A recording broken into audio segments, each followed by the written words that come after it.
Alright, today I'm gonna replace my furnace.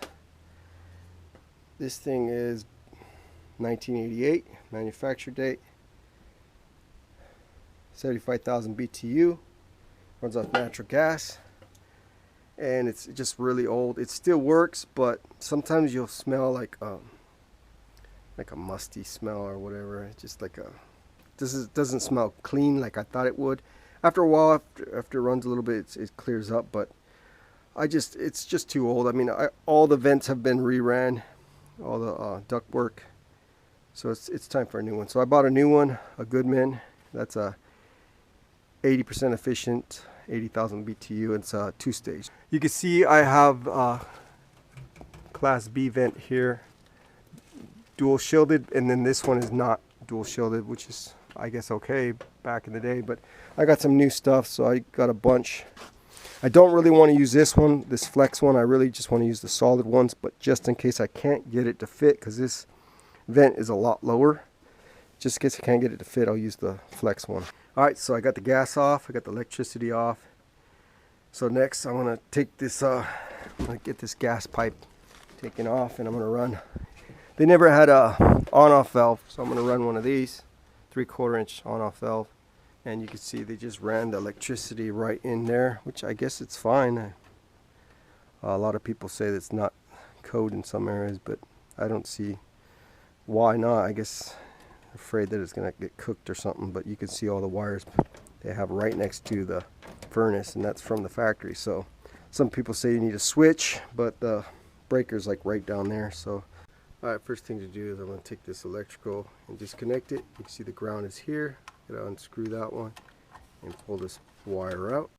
Alright, so next I'm going to take the thermostat wiring off. It was just white for white, which is called for heat, blue on the blue common wire, and that's for my ecobee power, and then the red was just for on red. So just 3 of them. I already loosened them up. It didn't even have the green wire. The green wire is called for fan. They never hooked that one up. It does have a green wire on the loom though, right there. For some reason they never hooked it up. Alright, so that's thermostat. There's no air conditioning, so that's why it's only a few wires. Alright, next we're going to take these fittings off here with some plumbing pipe wrenches. You got that disconnected. This one, you just loosen this one at the bottom. It's a press fitting onto copper. So I have a copper line that runs from the basement all the way up. It's 3/4. And if you loosen this one first all the way, or you could just loosen a little bit, then when you loosen this one from here, you know, it just spins. See, just like that. There's a little fitting, compressed fitting in there. Alright guys, so if you have one of these connectors on copper pipe, you're not supposed to dope it up, especially on this threads on this side. It's okay on the other side, the male side, but not on this side where it tightens, because if you use a dope or tape, it'll keep this from tightening all the way where that compression fitting is. This is the compression fitting right here.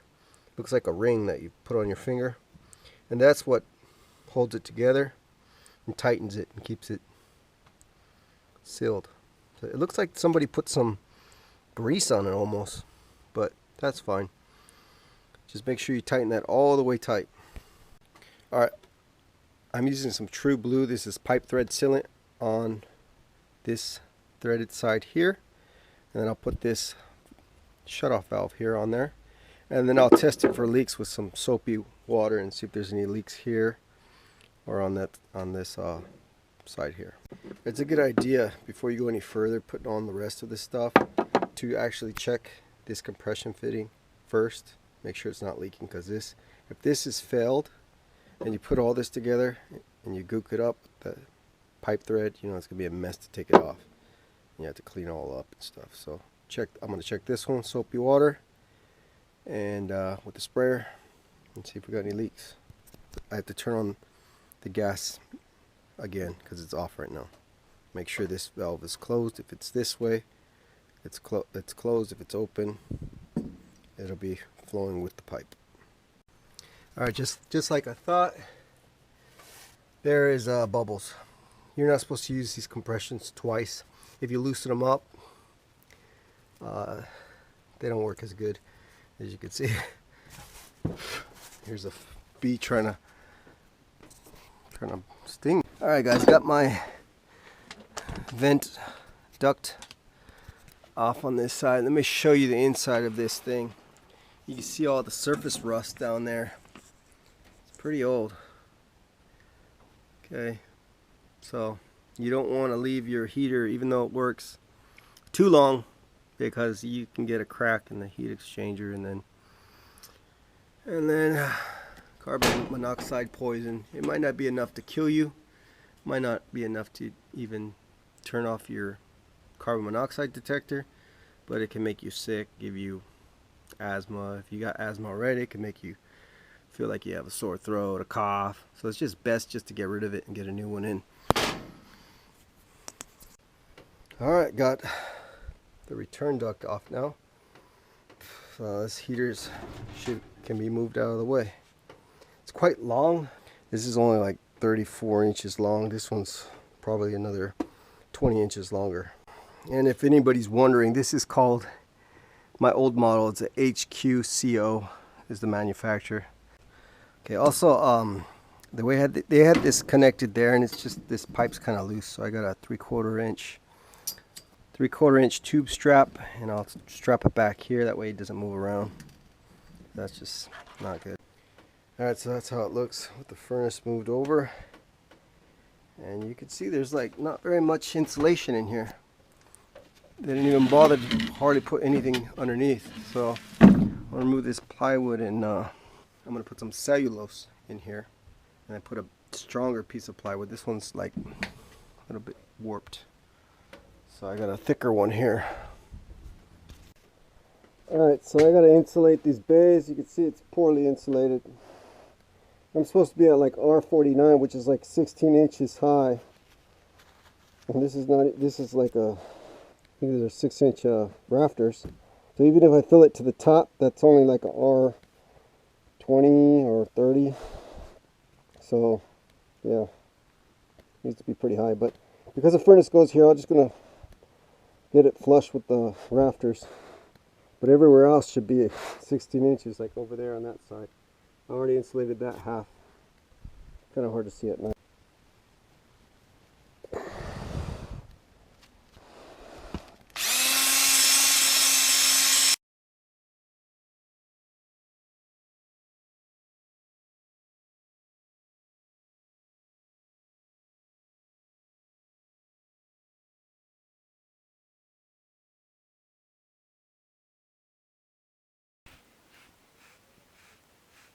Alright, I think I got enough insulation for at least right here. I did all the way back there. It's only about an R25, but it's going to have to do for now. Later on I could get in there and put some more fill, but just wanted to get some here. Now I think I'm going to put some plywood down, or some OSB. I got a piece right here. Alright, got some wood screwed down. These woods were there, but they were not even screwed down, so I put 4 screws in them. Got my OSB. This is 19/32, which is perfect for what I need it for. It's nice and level. I'm going to screw that down to the 2x4s that I went across. And then I'll go ahead and put my furnace and see how it's going to fit with this exhaust. Alright, decided to use some cement board that I had. And that's just a fireproof precaution. Instructions says you can put the furnace down on bare wood floor. This is a wood floor. I just feel comfortable putting it on this because you never know if the thing would overheat or something. But it's got sensors and stuff to shut it off. But I'm just going to do it because I got it. I got some of these pads. It is got rubber, but it's got this really thick metal. So this is actually, I believe, for my my compressor. It's anti-vibration skids, but I want to use it for my furnace because that's what I got. I didn't buy the bracket to stand it up, and I didn't want to use the metal things to hang it. So I'm just going to put it on top of these. That should be good. So I'm going to lay this down horizontally. Alright, there it is. Laying flat. You can see I got the little skid pad under there. I got one under each leg. One under each corner. That just to keep it from vibrating. Gives it something to sit on. Yeah, I wish I had something to stick it up a little higher, but I'll have to see if my ductwork will work with it. If not, I'm gonna have to either raise it, lower it, whatnot. The vents, ducts. But yeah. Next step is I'm gonna see if this pipe can fit up in there. All right, got my other pipes all on there and pipe dope on there.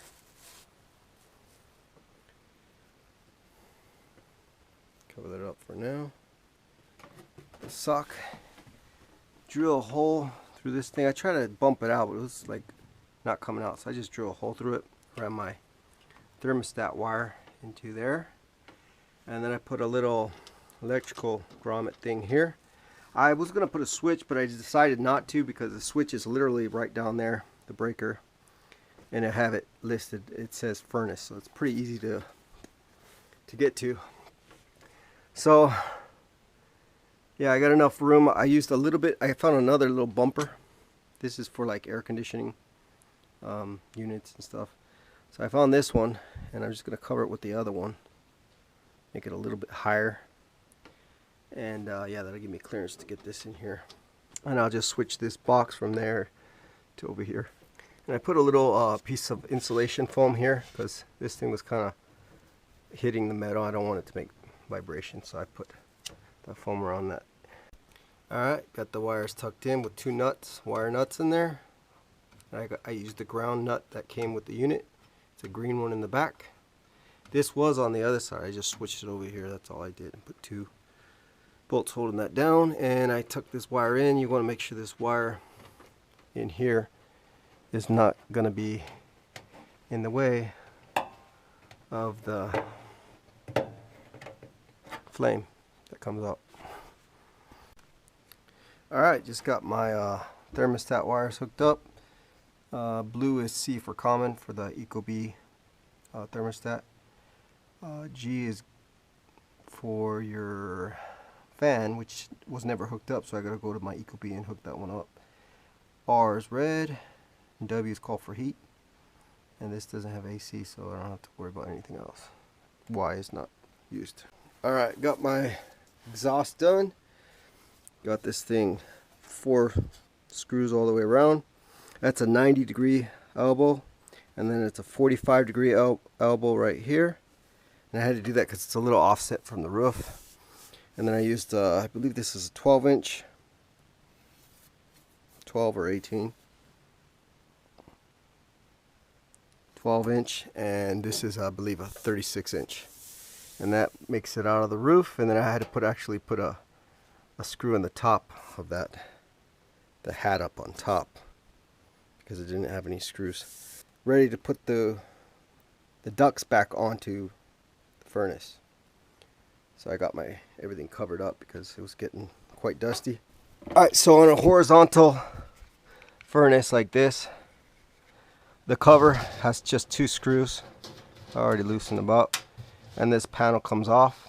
Most people leave it on for when they mount it. Sorry, there's 1 more screw, 2 more screws at the end. Most people leave it if they're gonna do a vertical flow upright. Alright, so now the vent should come right off like that. And there's the blower motor. They did line this with some fiberglass. So I mean, if you're allergic to that, or if it's, they say it's bad for you, but yet they line it up in there anyway. So, they don't really like it. You could probably pull it out, but I bet you they glued it on. Yeah, it's glued on. So trying to rip that out probably make more mess than what it's worth. I wish this was this way, the other way, but I didn't know that these furnaces had to be laid down only on the left side or the right. And when I ordered it, I thought this was gonna be like my old furnace, which was upright. Well, I mean not upright, but you know, upright in a horizontal position. So you could see my issue with my ducts. Now they're opposite. So that's gonna be fun doing the sheet metal on this.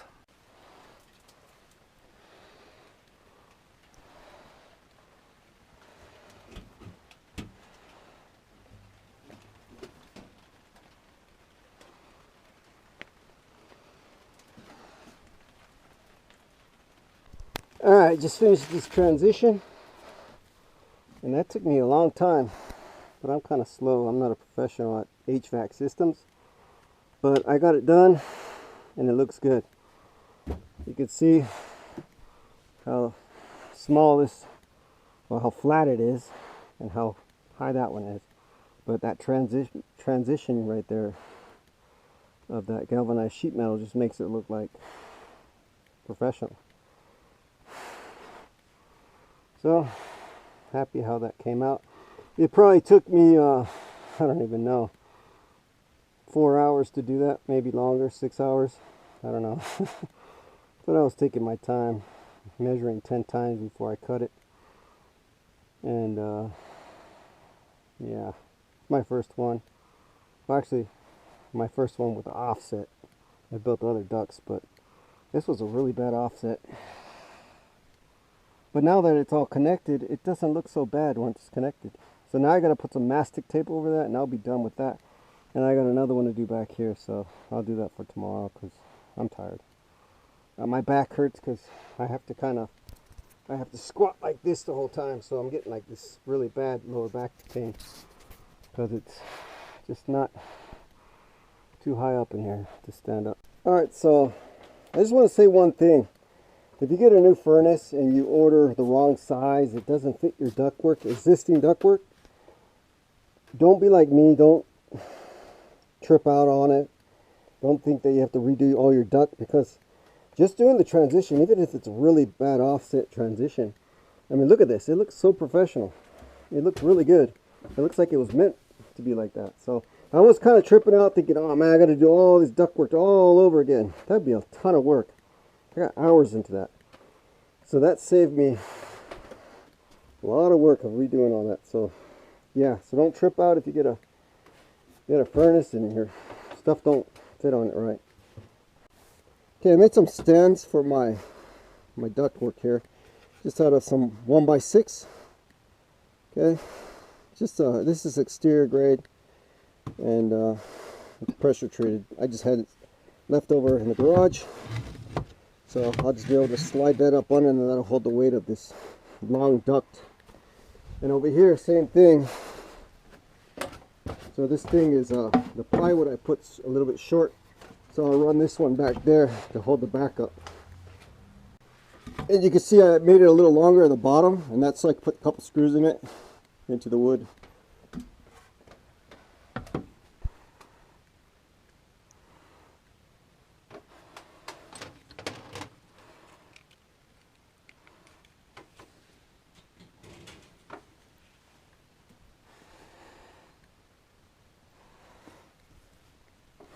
Alright, just finished that transition.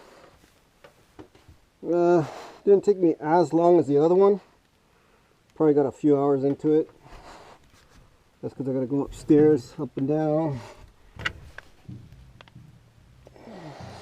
So I'm not gonna tape it up yet. I'm gonna test the system, make sure it works. I got to put on my gas line right there, and we'll see if this thing fires up or not. Alright, real quick tip. Turn on the gas before you hook it up real fast for like 3 seconds. 1, 2, 3. Real fast. Just to blow up these new fittings have a bunch of metal inside. Like shavings of metal when they thread them. So you want to get that metal out. I could see them shooting up out in the sky. It's raining metal. So just turn that on, that way it doesn't get clogged up into your valve. Also in the manual, it doesn't say you can use this up here for running the gas pipe through, but I'm doing it because I can't go through the bottom without raising it up more. And you really, on this one, you can't really go up because you hit this fan here. So can't really use the top from here unless I went way up, and then it still might rattle on there. So I just don't want to deal with that. I put a little bit of insulation there just to keep it from rattling here. Now I'm also going to check for, I'm going to use my soap and check for leaks. In a minute I'm going to turn that on and check for leaks before I actually.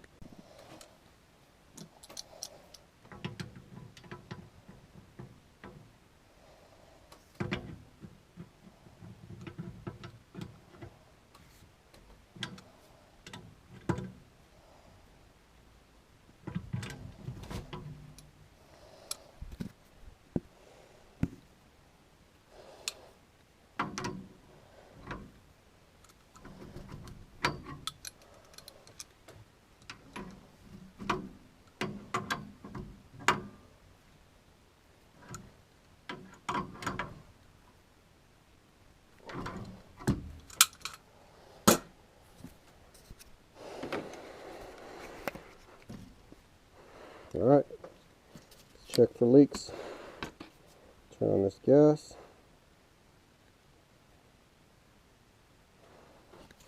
See, I don't hear anything.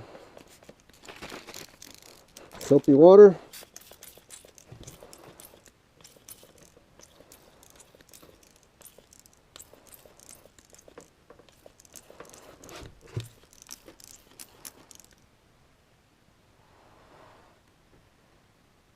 And use soapy water because it will show you the little soap will make bubbles.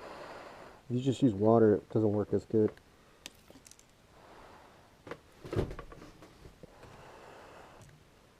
Looks good there.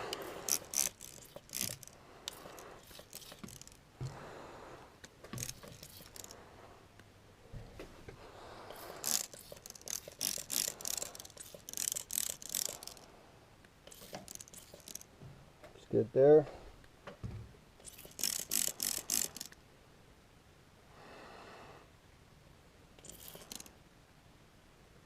Alright, we're good. Alright guys, I detected a leak on the old fitting. See that? I thought I could reuse this fitting. It says not to reuse them, but you could see right there, it's clearly leaking out of that old fitting. See the bubbles?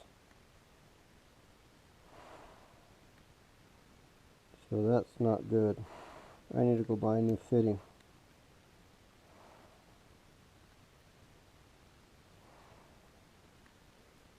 It's bubbling right there. I'll try to tighten it up one more time, but yeah, I think I'm going to need a new one of these compression fittings. So I just turned on the breaker to the furnace. You see I have heating on the off. So let's turn on the heat, and then we'll have 61 up here. So let's put it up to 62. Alright, so already got this fan here on.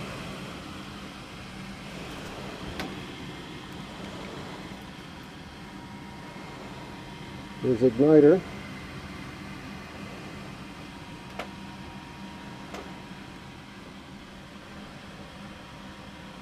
I think it's real hot.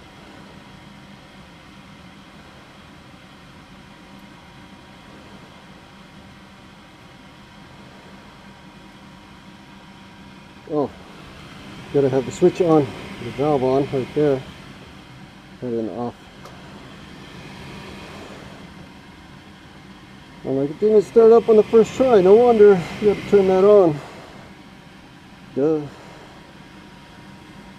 Let's see how long it takes to restart. I just ordered a manometer, so I didn't get it yet. I think it's gonna come tomorrow or the next day. There it goes. It only didn't take too long to restart up.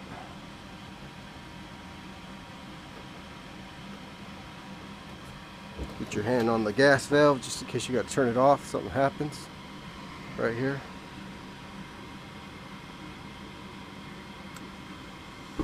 There it goes. Alright, nice and blue. That's what you want to see. Nice blue flame. First try started. First ignite. Well, when the valve was on. So that's a good sign.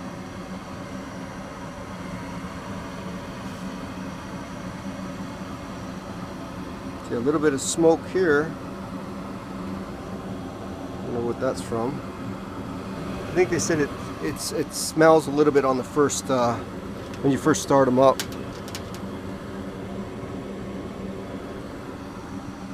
Because it's all new pipes and stuff, so it's going to be a little bit of a burning.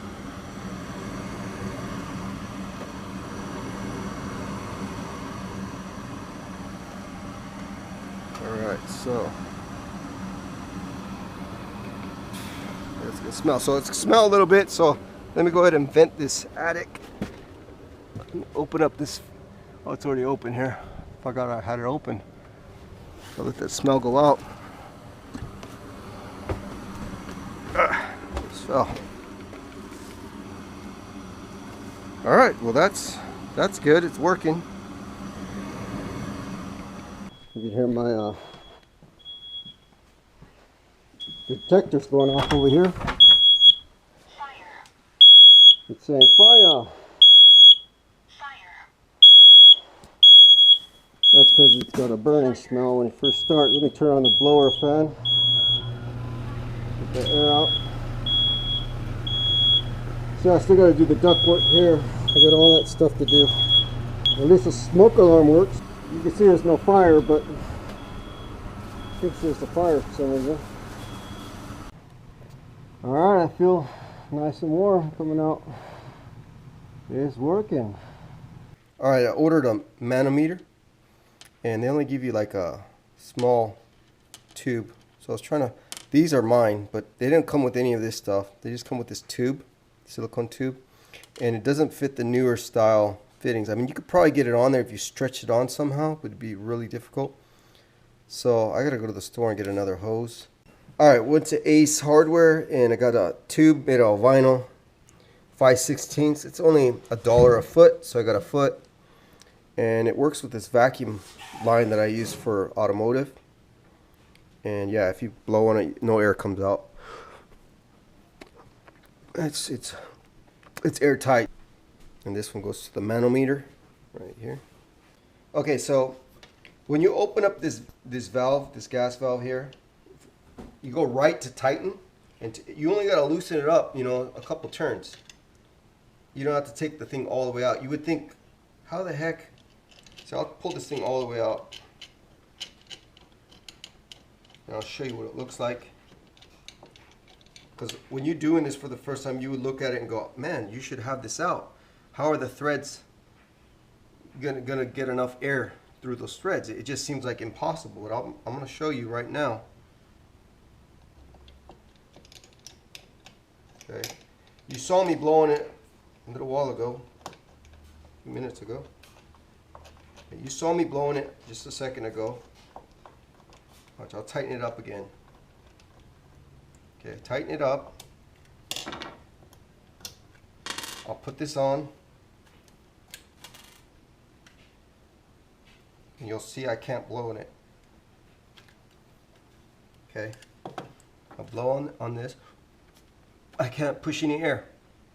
It just won't go, okay? Now, I'll just turn it, let's just do one turn, eh? Half a turn. Let's just loosen it. One turn right there, okay? Get this on. Okay, it's on. Watch. See? I can blow through it. You hear that? Alright, that's all you need. Let's see if it's easier to blow through if I do it two more turns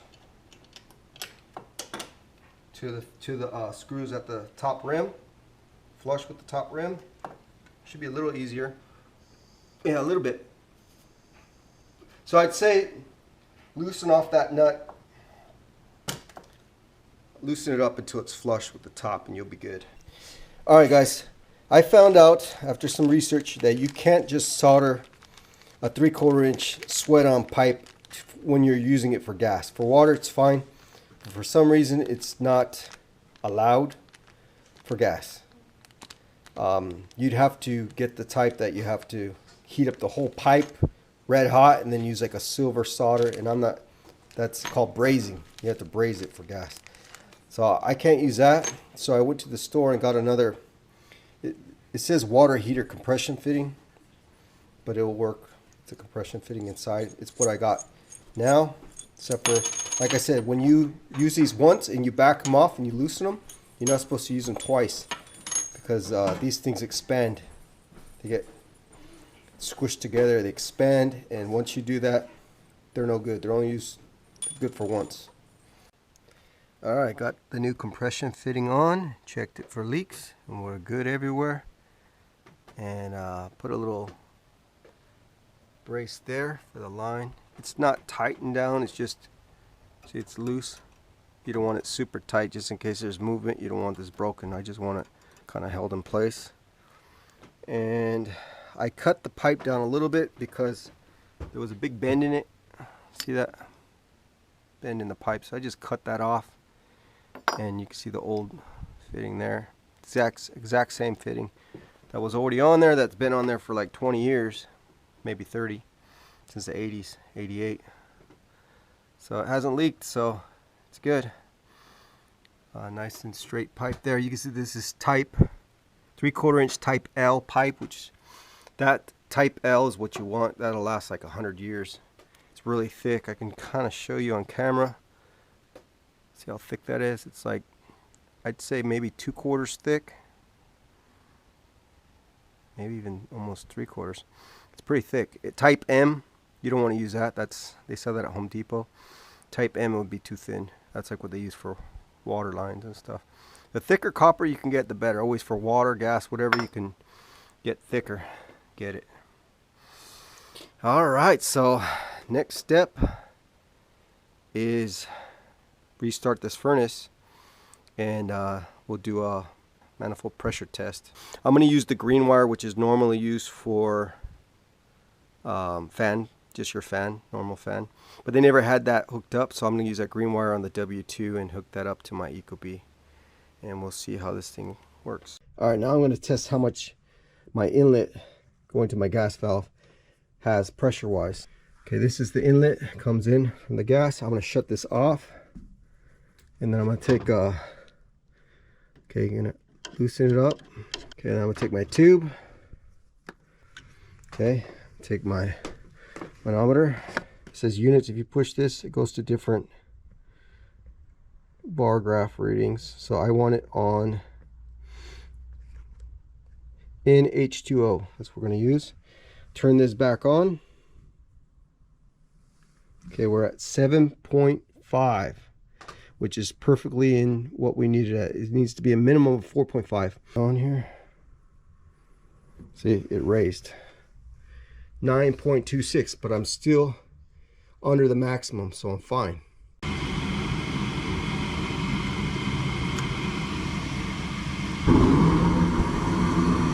Alright, so we're at 250, and we're not, 250 is under, well actually, I think that's low stage, so low stage is supposed to be 1.9 water column. So it's a little bit high. We're going to take this little pin out here from the low stage. Already got the high one off. Alright, I just figured out how to know which stage you're on.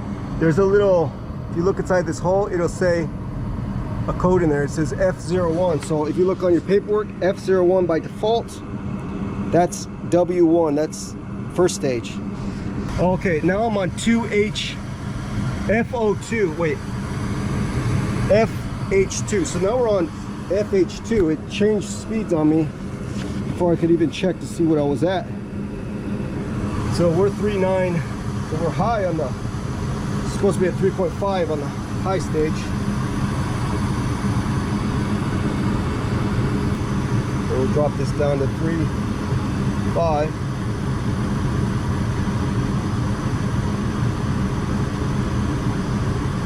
not too far off on the high side. And the furnace is not smelling like it did the other day when I started it yesterday. It was really stinky, but that's normal. They said that there's oil on the heat exchanger pipes, and they heat up when they're new. Oh, there we go, 350. All right, I'm rechecking the first stage. I let the thermostat get up to temperature. It was set at 65, and then it shut off. And then when I put it up to 66, then it went up back on stage 1. So now I'm able to set stage 1, because I was stuck on stage 2 until I got up to temperature. And from what I read, if it's more than 2 degrees, it'll go to stage 2. If it's just 1 or 2 degrees, I guess it's stage 1.